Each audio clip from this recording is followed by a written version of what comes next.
Hello everyone, and welcome to a brand new episode of the Console Log. This is episode number 42. Episode 42 of who knows how many. And I have some very exciting news to share with you today. This week, I have some non-official merch that I have invented, the Console Log beer. It's new, improved, and that was a huge fucking mess.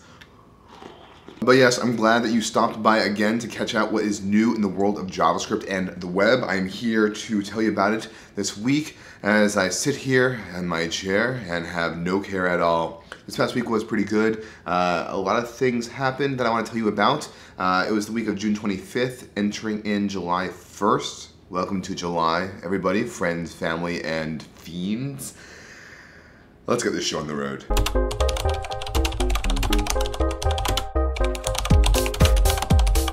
So, everybody's favorite ES linter, by that I mean ESLint, we released version 5.0 this past week. A good big release, very nice and juicy to bite into. ESLint's very strict about semver, so even though this is 5.0, it doesn't really have that many big whiz-bang, holler at your boy features, which is good because as a linter you want things to be stable.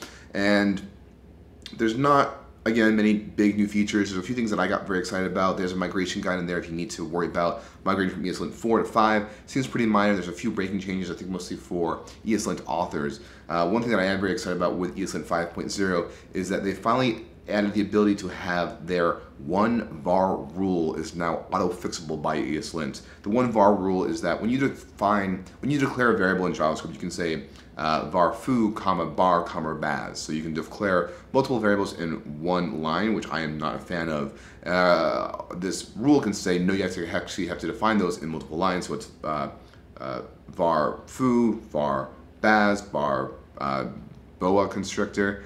And this rule now will actually let you automatically fix that. And for the code bases that I deal with day to day, that would be nice to just have the machine do it for me.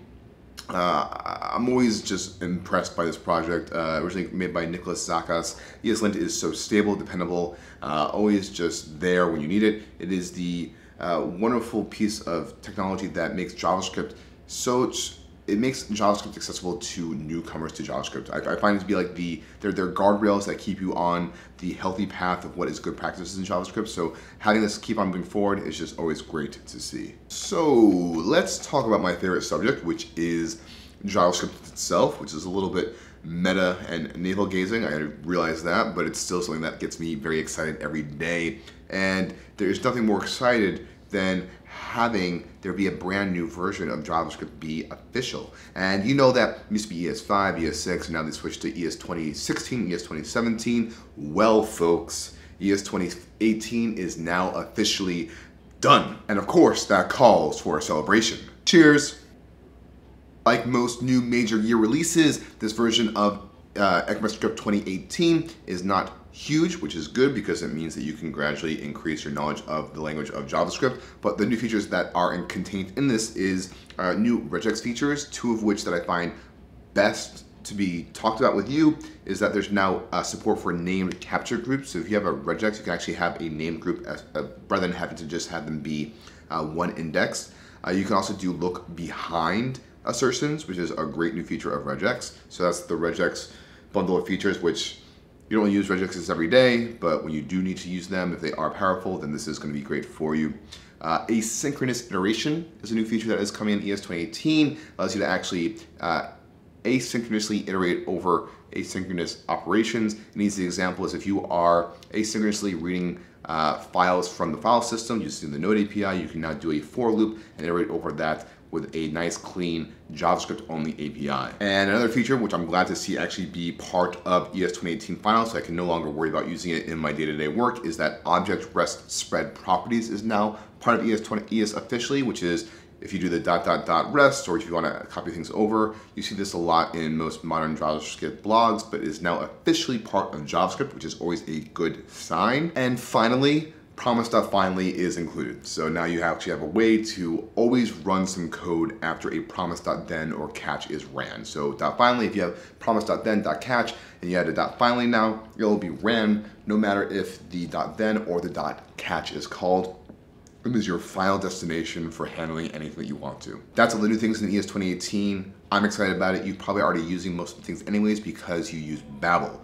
Speaking of Babel, Babel had a blog post this past week, which I was so happy to see discuss a big pain point that I think is affecting the community and not really vocalized. So to have this blog post be vocalizing this pain point was great to see. The long and short of it is that right now you have NPM packages that are being published, and traditionally you want to compile down your NPM package. If you're using an ES2018 code base, you want to compile that down to ES5 and then publish that code to NPM.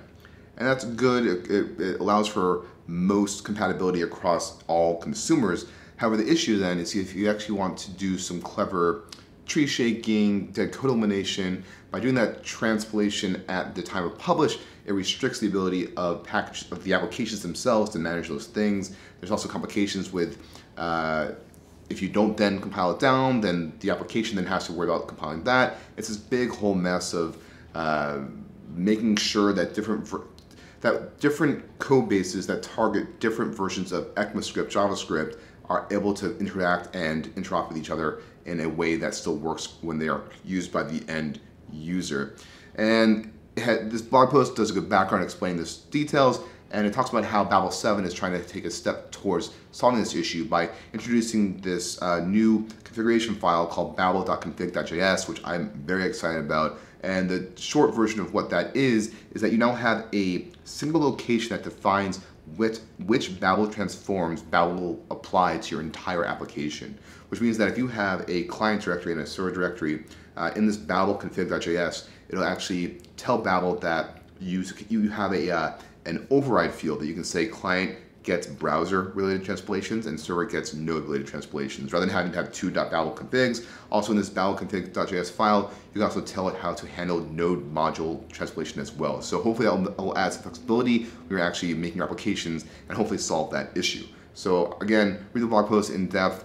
If you haven't experienced this problem already, you are lucky, but hopefully by the time that you actually do experience this issue, it'll be solved, but one can only hope. Okay, well that was console log number 42. I hope you enjoyed the episode with my beard that just seems to be falling apart. I guess I really have to go back to the drawing board with that. But I hope you had a good week of coding. I look forward to the next week of coding with you as well. I will be seeing you around the internet when I code myself out of this problem with this label just falling off. It sucks, man. Cheers.